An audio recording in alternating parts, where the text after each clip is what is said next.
Hey, it's Ayla, and you are listening to the FENNE Podcast.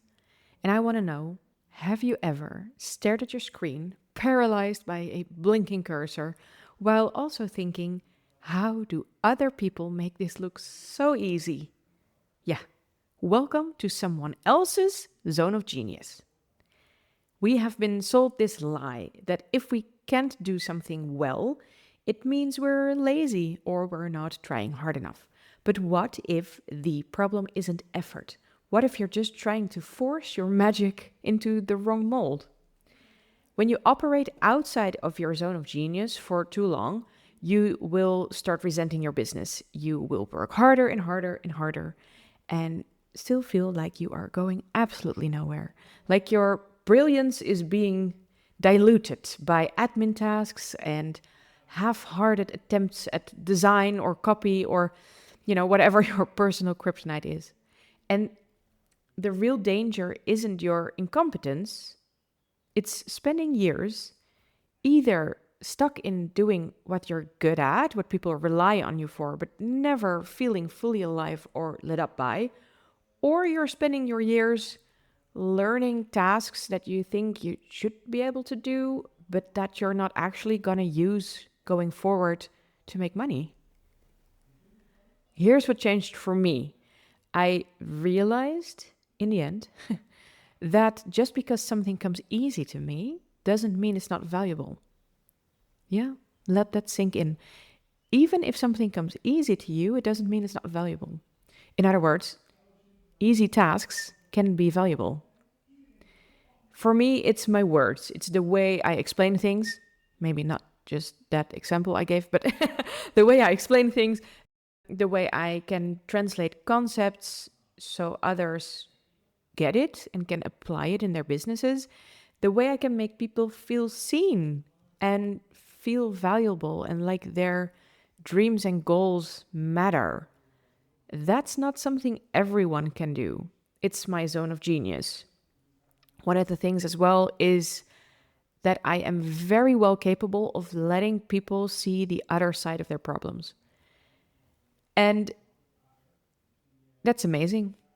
And there are also people out there who thrive on creating social media content and designing Pinterest graphics or doing math for all I care, rocket science. It's something I absolutely do not get. If I get my hands on a task like that, it will frustrate me, it will take me forever, and I will never be fully happy with the end result. So for me, my zone of genius are my words, which I absolutely, it just feels ridiculous because I often stumble on my words in my podcast, and here I'm just declaring that it's my zone of genius, but still it is. And I want you to think of your zone of genius like the wind in your sails. If you are trying to get from A to B over water and you are in a boat and you have two pedals to row you to the other side, but one of the pedals is, well, maybe not broken. If you're really like out of your depth, for me, that would be math, then my pedal would absolutely be broken. But creating social media content I could do, but my pedal would still be just wonky. And by the time I would get to the other side, I would feel exhausted, frustrated, because I kept going in circles. I just couldn't keep a straight line getting there. I couldn't conquer the waves because my paddle was just keeping my boat going off course. However, if I was working in my zone of genius, I would put my pedals in my boat, hoist the sail, make sure that the wind got my sail, and I would be getting there so fast. When you're working in your zone of genius, you are still sailing the boat. You are still the one defining where you are going, which route you're going to take. But having the wind in your sails is going to make it so much easier and faster for you to get to your destination. As you can hear, working in your zone of genius is an absolute game changer, which also means that there are other zones that you shouldn't be working in. This episode is going to help you figure out what your zone of genius is and what you should do with the zones that are not your genius. The working title of this podcast is actually Why You Should Hire Out Your Zones. But I figured that might be a little bit too sexual, so maybe we'll change that in the end. Anyway, keep listening if this is something that you want to improve for your business as well. Because, oh boy, when you get this, you are just gonna go so fast with everything that you want to accomplish. It's amazing. Stay tuned. Hi, I'm Ayla, and for over a decade, I've been dedicated to helping entrepreneurs thrive. Welcome to the Female Entrepreneurs Network podcast. Here, we focus on personal growth so your business can grow alongside you. Discover how to optimize your business, elevate your mindset, and truly feel and act like a CEO.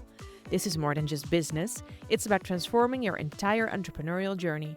Join me on this path to unlock your fullest potential. Hello, my darling. Welcome back to the podcast. I hope you are doing very well wherever you are. For me, it's been a crazy few weeks. I actually took a little hiatus from the podcast, which was totally unplanned. I just took a week off because I was tired. And then my kid got sick and she had an ear infection and I wasn't sleeping for nights on end. And everything was just going wrong. But we have recovered, all of us. We are no longer sleep deprived. She can sleep again and it's going great. Spring has sprung in the south of France and it's so nice to not be freezing all the time here in the castle because it can get cold and remain cold for a long time because of the big stone walls.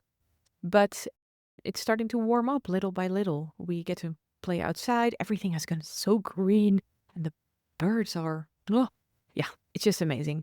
I am very much an autumn girly, but I am enjoying springtime more and more each year over here. Yes, as I just said in the introduction to this episode, let's talk about your zone of genius. Because I think that this is something a lot of entrepreneurs, maybe all of us, get wrong and keep doing wrong for a very long time. And it usually takes a form of business growth for us to really realize that we've been doing it wrong and how much faster and bigger and further you can go when you get this right. I think that originally the concept of zone of genius is coming from Gay Hendricks and his book The Big Leap, which is an absolute must-read for anyone, basically, especially for people who are moms, who have a business. So basically my audience, Mompreneurs, you should really read or reread the book, The Big Leap. I think I'm rereading it every year-ish because it's just so good. And every time I listen to it, I hear something different. Yeah, I often listen to my self-development books. I fall asleep when I read them. So I read fiction books and I listen to all the non-fiction books. Okay, that's not interesting. I think that a lot of entrepreneurs, especially solopreneurs, are mistaking this. They think that they should be able to do everything themselves. And when you put it like that, you are most likely just going, of course, I don't think that. However, for solopreneurs, even if you have, let's say that you've outsourced your finances to an accountant, which would be very wise. And if you're not doing this, I recommend you do this today. I will never, ever just get away from that point. It's just you should hire out your finances.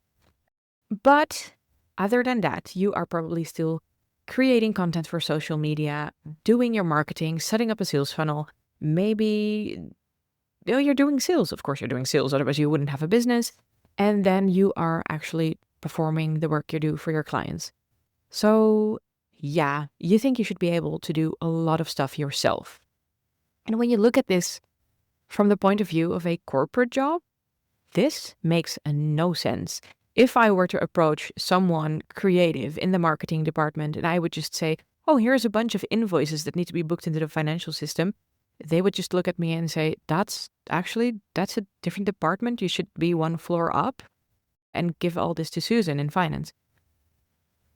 And then I were to go to Susan, and I would say, Susan, I have this great idea for a new sales funnel that I want to run, and I have all these emails that I should be writing. And she's just going, yeah, you should basically visit Patricia down in marketing to set this all up. They would not think twice about accepting the task that you're giving them that's not aligned with their function. And yet, as solopreneurs, this is such a normal thing for us to do. We very often get a task on our plates that we're just looking at and going, oh, yeah, sure, I'll give it a go. And maybe eventually you'll hire it out when you're frustrated enough, or when you have, oh, this is such a good one, when you have made enough money to outsource. Then you will get those tasks off your plate. Such a big mistake. Because you know what happens when you are working outside of your zone of genius and you don't correct this type of behavior in yourself? You risk burnout. Because everything that you're doing is just, oh, it's such a struggle. It's taking up extra brain space. It's not going very fast. It's just, no, burnout. There's a risk of feeling resentment towards your business, because when you're working outside of your zone of genius, things will go sluggish. You will have slow or stalled growth in your business, which is not fun if you're working on your business and trying to grow it and take you to your goals. So when you stop feeling that growth, you will feel resentment towards your business. It's like that. And then there's the fact that there's a lot of second guessing involved when you're working outside your zone of genius. As I just mentioned, creating Pinterest graphics, for me, that's, yeah, outside of my zone of genius. And if I try to do something like that, I will forever just question what I'm doing, if it's nice enough, if it will attract people to click on it, because I'm not sure. I'm second guessing everything that I'm doing when I do something like that. There is, yeah, as I said, this is coming from the book The Big Leap. And the writer, Gay Hendricks, introduces 4 types of zones. There is your zone of incompetence. These are things you're bad at. You dread them, and someone else can definitely do them better than you. This, in my case, would be math and rocket science and anything physics. Yeah, no.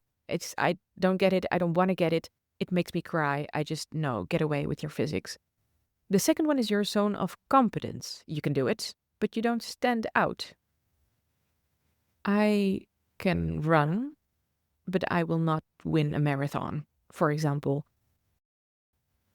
I can create Pinterest graphics, but they won't be the prettiest you've ever saw. That's my zone of competence. Then there's your zone of excellence. And when you hear that, you just go, oh, cool, I should be working in my zone of excellence. Bah, wrong.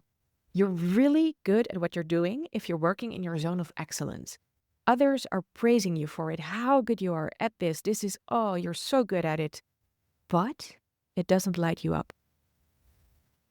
For me, this is working as a financial VA, what I've done for many years. I'm very, very good at it. I'm awesome at creating systems. I'm working very organized. I get things done on time. I'm just, yeah, people hire me for it because I'm so good at it. However, it's totally not aligned with my overall mission of wanting to make the world a better place. I want to create a ripple of happiness.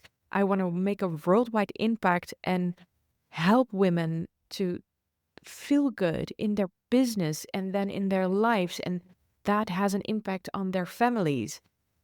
Will I accomplish that by doing their finances? No. For me, finances is my zone of excellence.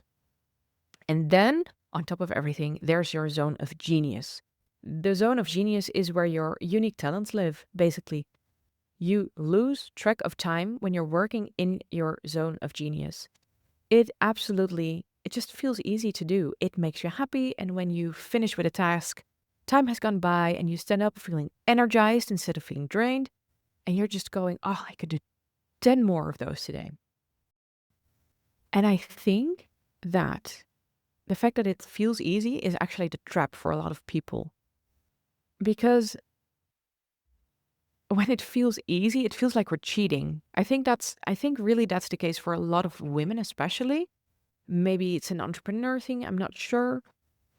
We have the feeling, and this is absolutely coming from the limiting belief that success only counts when you've worked hard for it. So maybe it's a masculine thing, actually, deriving from the hustle culture that we've been indoctrinated with for such a long time. But we feel that if we are to have success, we need to have something that shows for it, like how hard I've worked for it. I've slaved over it day and night. So working in your zone of genius feels a bit like cheating because it comes easy to you and you have fun while you're doing it. And it's still giving you results. And oh, yeah, it's a bit, it feels a bit like you're cheating. But it's so important to work in your zone of genius because, as I said, if you're working in your zone of excellence, tasks might still fly by fast just because you're good at it and it comes easy to you. And especially if you're getting a lot of praise for it, that's a big motivator to keep doing what you're doing. But if it doesn't light you up, in the end, you'll get back to the point where you're feeling resentment, where you're feeling burned out, where you're feeling that your business isn't going forward because you're not working on what you actually want to work on.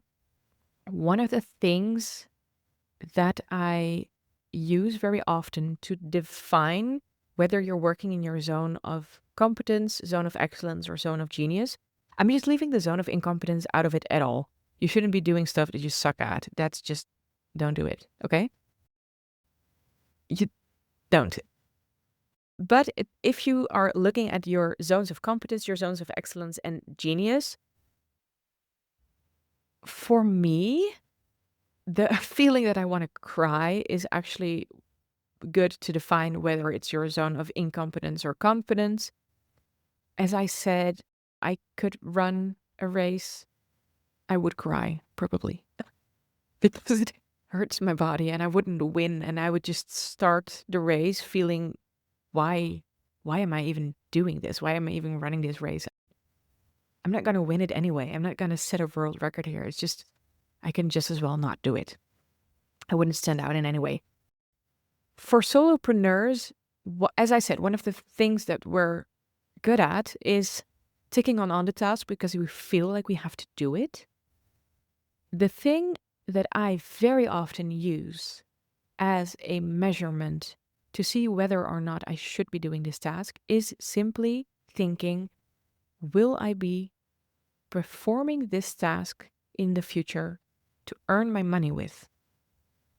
So that means that for me, doing coaching, writing content, creating this podcast, which is basically creating content, it all adds up to the overall goal I have of wanting to make the world a better place, one mompreneur at a time.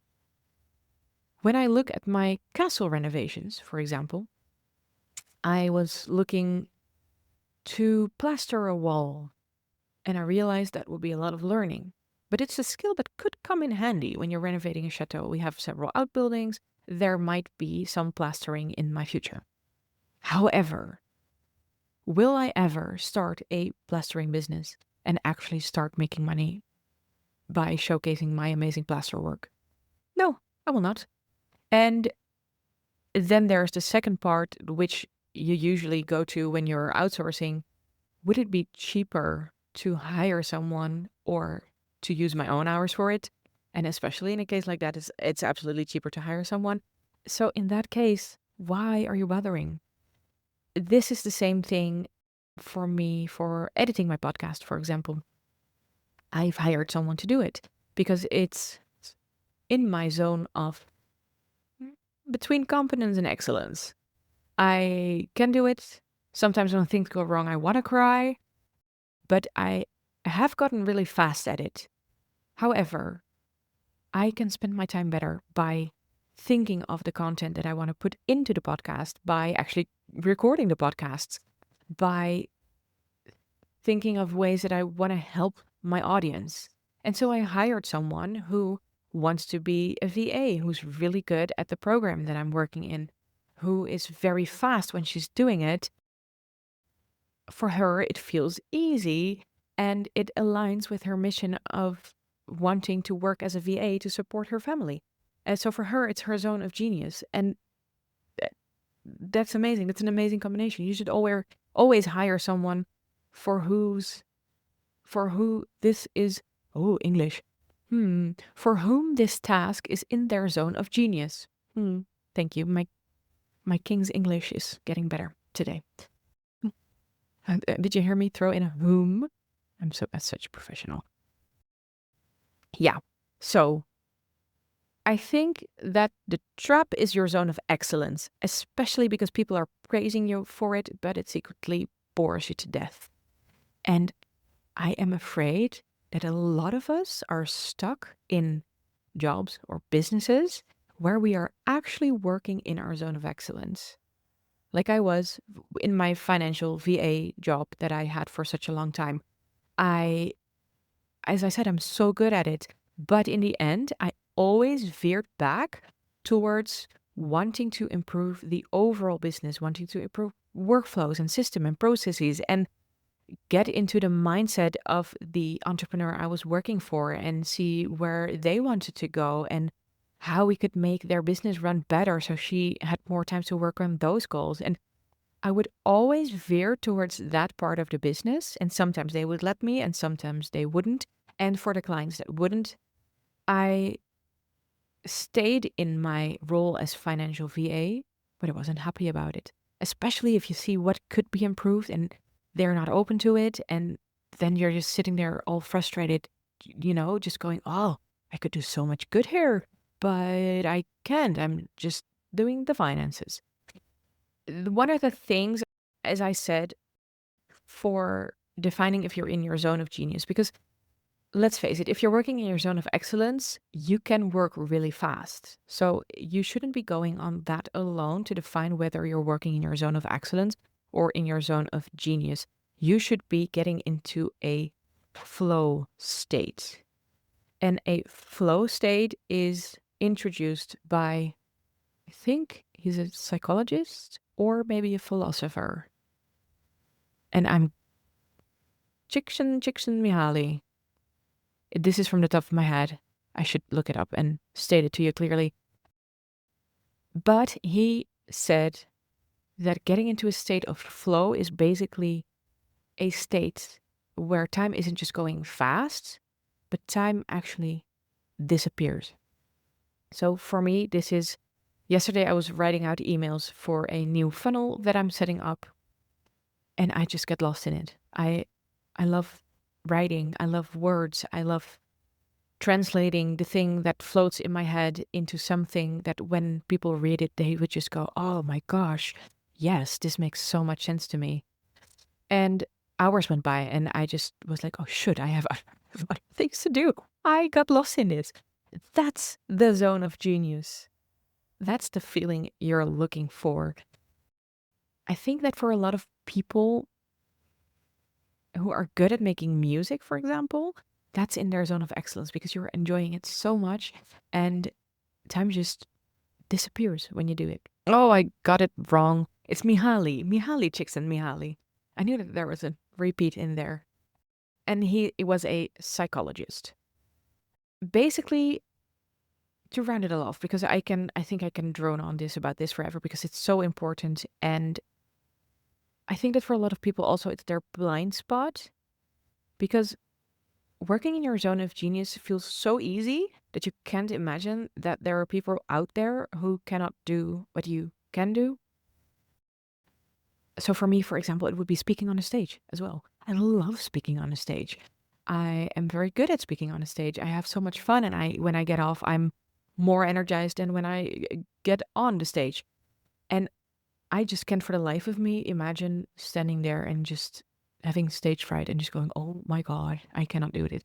I would just say anyone, yeah, you just step on the stage and you just start talking. This is amazing. So try to find your blind spots as well when you're working in this. And basically, as I said, I'm going to round it off because it's very clear.